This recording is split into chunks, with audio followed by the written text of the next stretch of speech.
Frères et sœurs, bonjour. En ce mardi 1er juin, l'Église nous invite à faire mémoire de Saint Justin, martyr. Et nous méditons l'Évangile selon saint Marc au chapitre 12, les versets 13 à 17.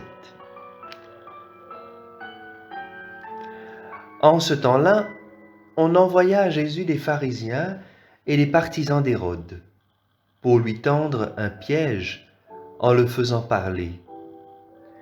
Et ceux-ci vinrent lui dire: Maître, nous le savons, tu es toujours vrai. Tu ne te laisses influencer par personne, car ce n'est pas selon l'apparence que tu considères les gens, mais tu enseignes le chemin de Dieu selon la vérité. Est-il permis, oui ou non, de payer l'impôt à César l'empereur? Devons-nous payer, oui ou non? Mais lui, sachant leur hypocrisie, leur dit: Pourquoi voulez-vous me mettre à l'épreuve? Faites-moi voir une pièce d'argent.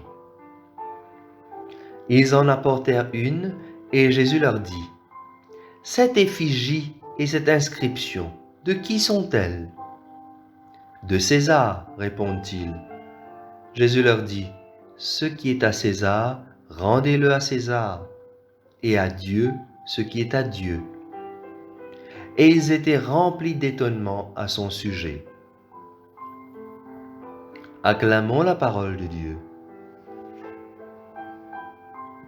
Alors, chers amis, comme d'habitude, Jésus fait face à une nouvelle controverse qui l'oppose aux pharisiens et aux partisans d'Hérode.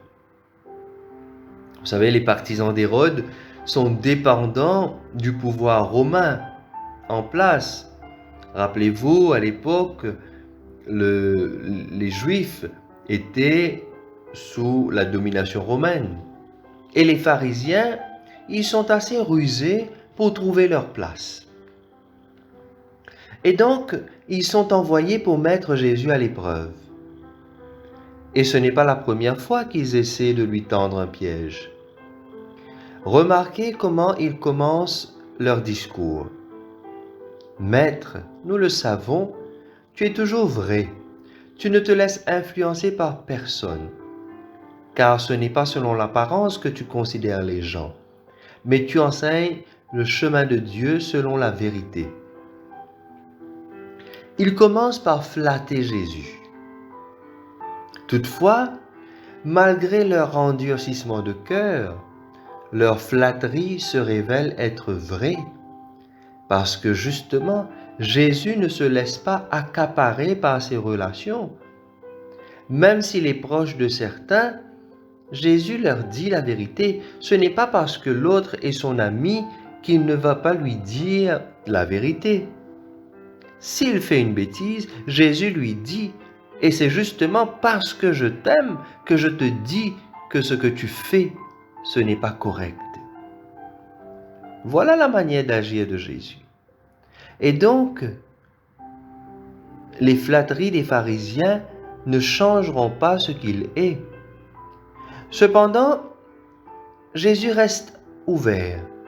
Il les laisse parler et poser leurs questions. Alors, il serait intéressant de nous attarder sur ces deux attitudes que Jésus adopte ce matin vis-à-vis de ses détracteurs. À la question de savoir s'il est permis ou non de payer l'impôt, de payer les taxes à l'empereur, Jésus semble coincé. S'il dit oui, on dira qu'il soutient le pouvoir romain en place, et s'il dit non, on dira qu'il fait partie de ceux qui veulent mener la résistance contre l'occupation romaine. En d'autres mots, qu'il veut mener une révolution. Mais heureusement, Jésus connaît le manque de sincérité de la part de ses interlocuteurs. Et à son tour, il leur pose une question. À qui appartient la figure qui se trouve sur la pièce de monnaie? C'est bien l'effigie de César, répondent-ils. Et donc Jésus leur dit, rendez à César ce qui est à César et à Dieu ce qui est à Dieu.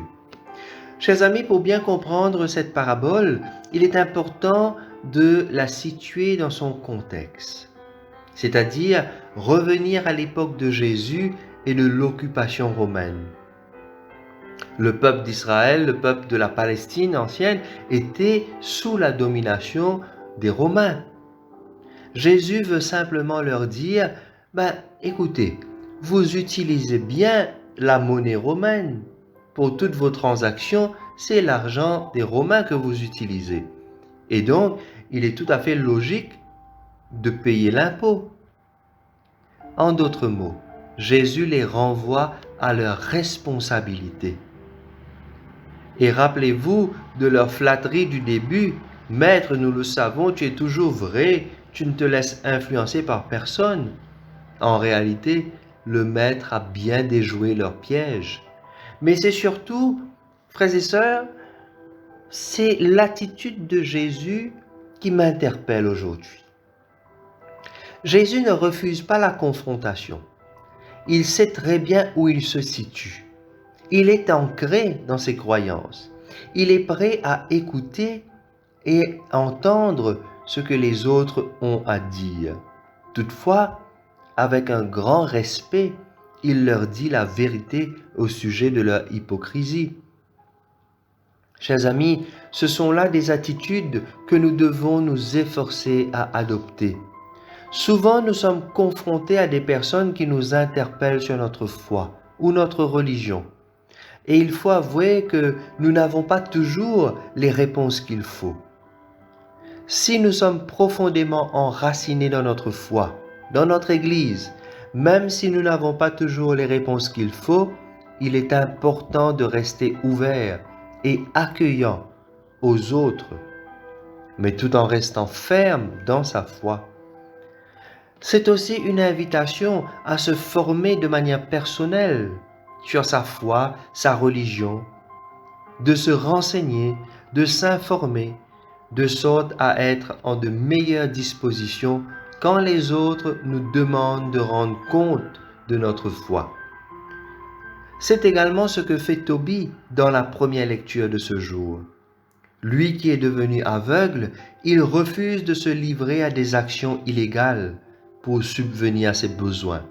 Il est prêt à confronter sa propre femme, pensant qu'elle ait commis un vol, car au fond, Dieu vient toujours au secours des justes, d'une manière ou d'une autre. Alors, chers amis, durant cette journée, demandons à Dieu la grâce d'être toujours prêts à témoigner de notre foi, dans le respect et le calme. C'est ce genre d'attitude qui interpelleront les autres sur l'espérance qui nous habite et qui peut les inspirer à chercher celui qui est la source de cette espérance, le ressuscité, le vivant, pour les siècles des siècles. Amen.